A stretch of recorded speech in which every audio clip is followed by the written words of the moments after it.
This is the Mazda 3, and this is the Mazda 3. See, it's Mazda 3. Okay, so I'm going to show you, if you're at Mazda, what the problem is in your programming of your key fob.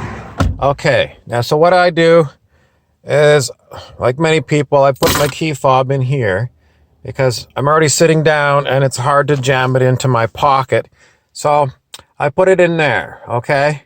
Now let's just imagine I've gone for a little drive. I'm not gonna drive, but just, okay.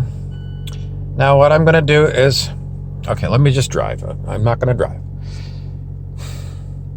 Okay, I stopped the car, okay? I stopped the car. What I'm gonna do is, I've got a pack sack of stuff, okay? So I'm just gonna hit down here the trunk release, because I'm gonna put this thing in the trunk. Now, I'm gonna get out of the car, and I got my pack sack, and I'm gonna lock the car. Okay, I lock the car. Okay, and I come out here, and I put this in my trunk. Okay, it's in the trunk. I shut the trunk. I come back here. I go for a little walk. Oh my God. I forgot my key fob. Oh my God. Oh my God. Oh my God. This car locked when the trunk was popped. And now I have locked myself out of the car, and this is what happened to me last night, and it cost me a $40 cab ride to get home. So, this is problematic. You should not be able to lock the car doors when the key fob is in the car. This is you've got a sensor in there. It knows where the key fob is, and it has allowed you to lock the car. Other cars don't have this functionality. Other cars, if the key fob is in the car, you cannot lock the car doors.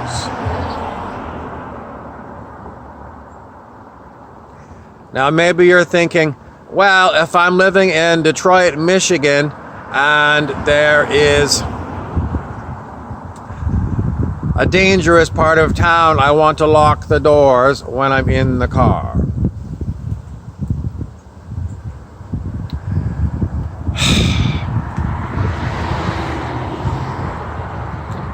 So I want the ability to manually lock the car, and the key fob is in the car.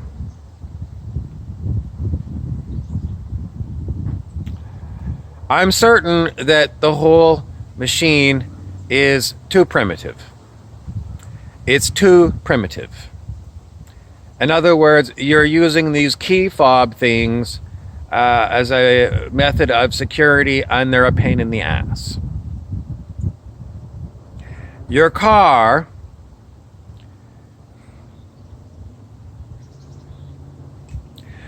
is needing to have a better security system. Something that recognizes the owner and the authorized people in the car. How's that going to work? You'll figure it out. You've got AI. Can you not figure out how to identify who the owner of the car is, and some way for the owner to authorize various people to run the car?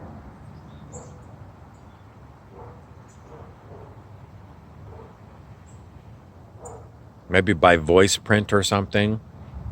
Anyway, the key fob system is obsolete. It's stupid. It cost me $40. And I realize now that it is one more sign that it's time for a big change. And the big change is, I need to have a lot more people involved in changing the world. Because it's not just Mazda that needs to change. It's the whole system of control of vehicles.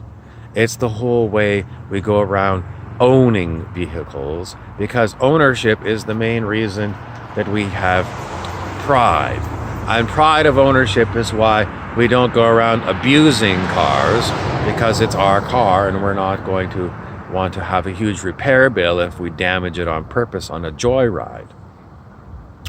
All of the problems of the planet are due to ego, which is a separate me from everything else. And certain ones, that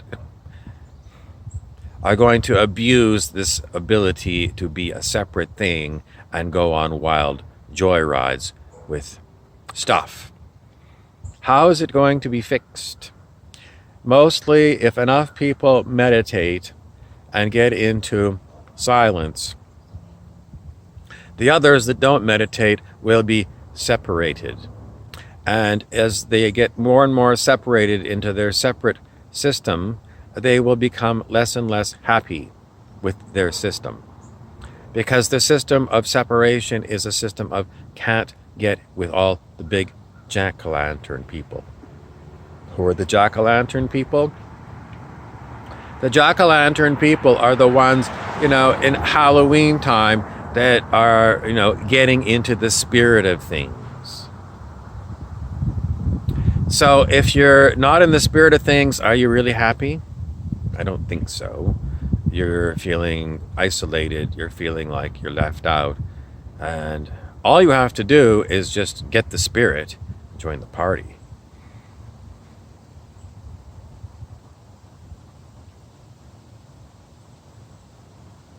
Did you join the spirit yet?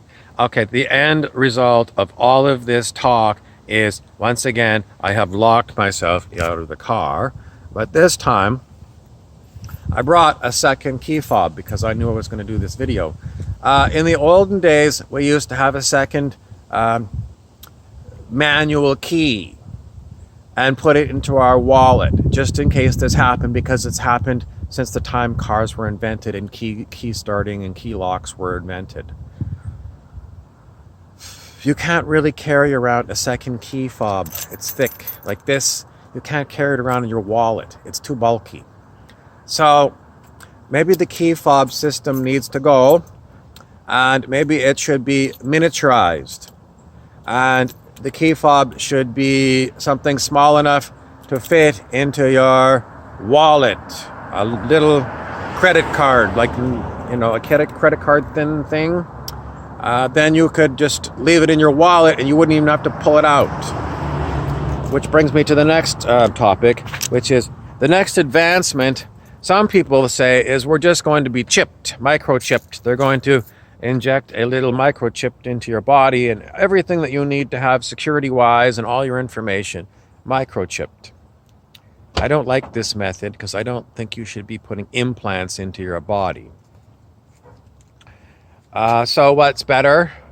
Why don't you just read people's energy signature? And that way you can tell a lot from the energy signature. You can tell if they have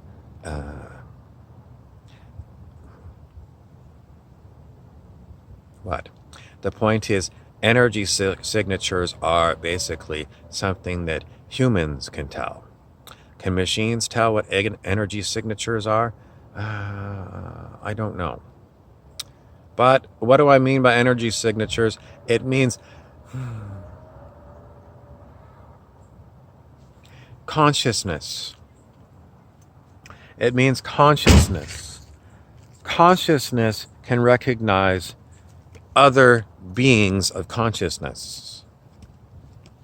Can this little computer recognize me as a consciousness? It can recognize my voice. It knows when I'm talking to it, and it can, recognize English.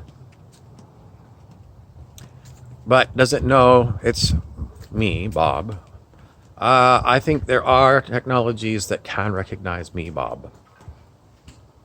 But we're not really using them right now. And the whole point of the matter is, how are we going to implement a massive update of all the systems to recognize humans and computers? It just seems like an endless costly endeavor. We have to get rid of cost. How's that going to happen? Mostly by remembering the problem of key fobs. That you're constantly forgetting your key fob because it's not part of your body. It's something you have to carry around like a wallet. And then you're constantly going, oh shit, I forgot my key fob again in the car. And I forgot my wallet at home, officer of the police pulls you over. You know, the point of the matter is, if you've got this stupid wallet full of stupid money, stupid credit cards, stupid identification, if you sit on it in the car for any period of time, it misaligns your spine, which makes you very uncomfortable and gives you scoliosis.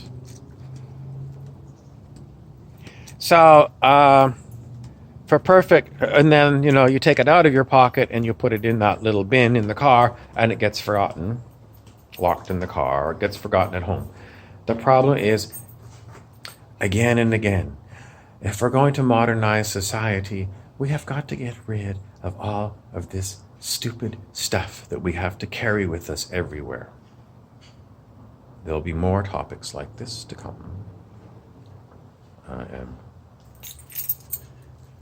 Anyway.